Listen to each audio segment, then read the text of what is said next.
ओंकारो बिंदु संयुक्तं नित्यं ध्यायन्ति योगिनः कामदं मोक्षदं तुभ्यम् ओंकाराय नमो नमः।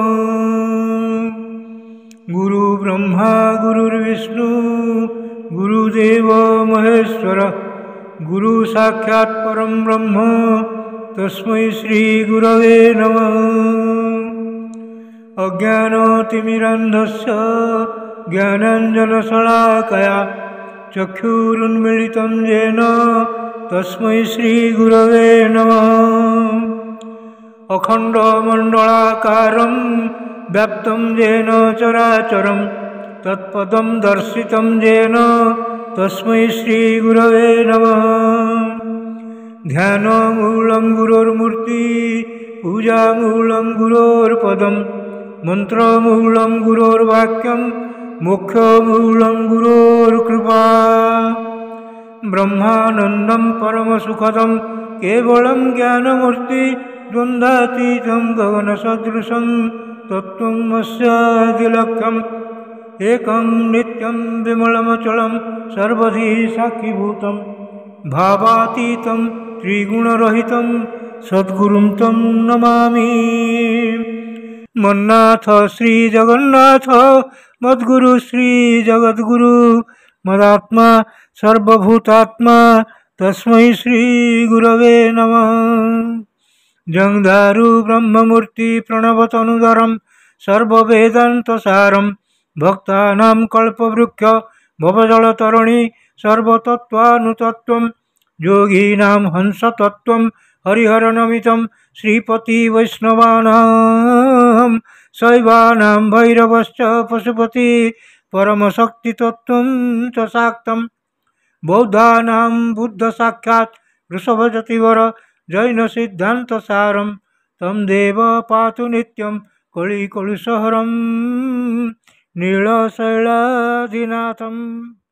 अथ श्रीमद्भागवत महापुराणं दशमस्कन्ध अथ अष्टाविंशोऽध्याय। अपहृत नंदंकु वरुणपुररु उद्धार। नारायणं नमस्कृत्यं नरं चैव नरोत्तमं देवीं सरस्वतीं व्यासं ततो जयमुदीरयेत्। मूकं करोति वाचालं पङ्गुं लङ्घयते गिरिं यत्कृपातमहं वन्दे परमानन्दमाधवम्।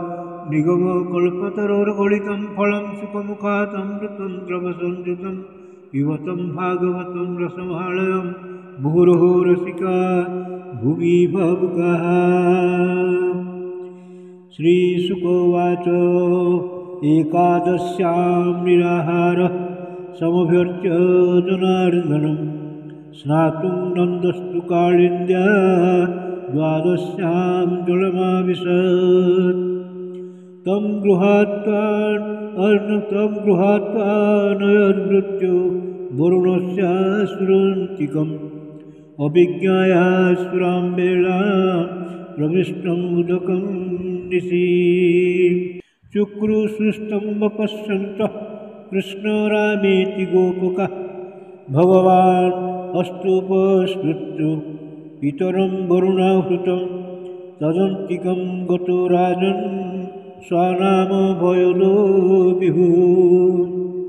प्राप्तं वीक्ष्य हृषिकेशं लोकपालसपर्जया महत्या पूजयित्वा तद्दर्शनमहोत्सवः।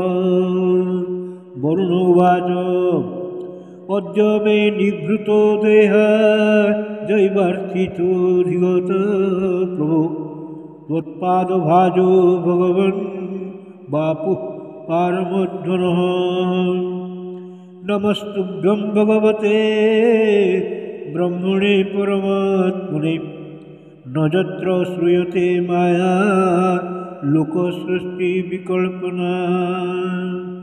नमस्तुभ्यं भगवते ब्रह्मणे परमात्मने न यत्र श्रूयते माया लोकसृष्टिविकल्पना अजानता मामकेन मूढेन कार्यभेजना आनीतोऽयं तव पिता तद्भवान् कर्तुमर्हति ममाप्यनुग्रहं कृष्ण कर्तुमर्हस्य शेषदृक् गोविन्द नियतामेष पिता ते पितृवत्सल श्रीशुकोवाच एवं प्रसादितः कृष्णो भगवान् ईश्वरेश्वर आदायागात् स्वपितरं बन्धूनां चावहन्मुदम् नन्दस्ततीन्द्रियदृष्टा लोकपालमहोदयं कृष्णे च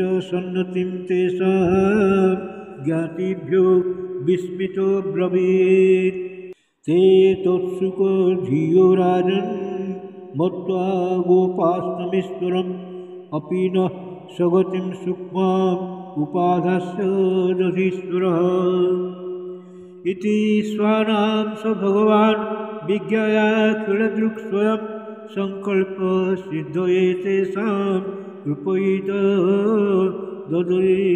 ददयिञ्चयत् जनो वै लोको एतस्मिन् विद्याकामकर्मभिः उच्चावचासु गतिषु न वेदस्वां गतिं भ्रमन् इति संचित्य भगवान् महाकारुणिको हरि दर्शयामास लोकं स्वं गोपानां तमसः परम् सत्यं ज्ञानम् अनन्तं यद्ब्रह्म ज्योतिः सनातनं यद्धि पश्यन्ति मुनयो गुणापाये समाहिताः सत्यं ज्ञानम् अनन्तं यद् ब्रह्म ज्योतिः सनातनं यद्धि पश्यन्ति मुनयो गुणापाये समाहिताः ते तु ब्रह्महृदं नीत्वा मग्नाः कृष्णेन चोद्धृता ददृशुर्ब्रह्मणो लोकं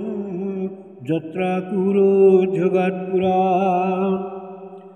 नन्दादयस्तु तं दृष्ट्वा परमानन्दनिर्वृता कृष्णं च तत्र छन्दोभिः स्तूयमानं सुविस्मिता इति श्रीमद्भागवते महापुराणे पारमहंस्यां संहितायां दशमस्कन्धे पूर्वार्धे अष्टाविंशोऽध्यायः भीमस्यापि रणे भङ्गो मुनेऽपि मतिभ्रमम् यदि शुद्धम् अशुद्धं वा मम दोष न विद्यते श्रीकृष्णार्पणमस्तु श्रीकृष्णार्पणमस्तु श्रीकृष्णार्पणमस्तु।